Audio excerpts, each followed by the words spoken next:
Еве ќе прочитам дел од Библијата кој што многу резонира со сето ова што го зборував, поготово со падот на човечкото величие, бидејќи целото тоа умислено, себично, лично угодие и живење создава карма, создава грев, создава последици и сето тоа е последица на игнорантноста на човекот и врз основа на сето ова што го кажав, еве Библијата го потврдува сето тоа.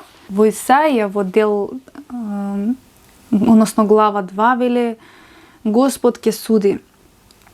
Вели ничкум ќе паднат гордите погледи и она што е високо кај луѓето ќе се понизи. И само Господ ќе стои високо тој ден. Зашто иде денот на Господ против се што е гордо и надуено и против се што е превознесено и тоа ќе биде понизено.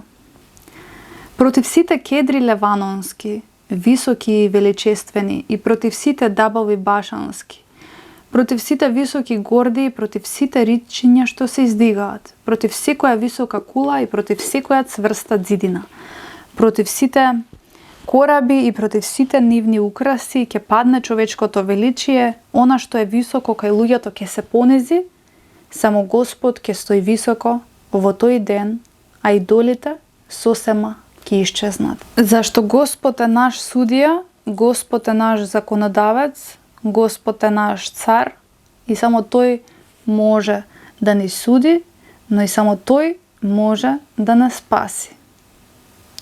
Обратете се кон оној од кого толку сте отстапиле, синови Израелови, синови македонски. Така што, ете, Библијата е јасен патоказ за тоа дека казната и за гревот доаѓа.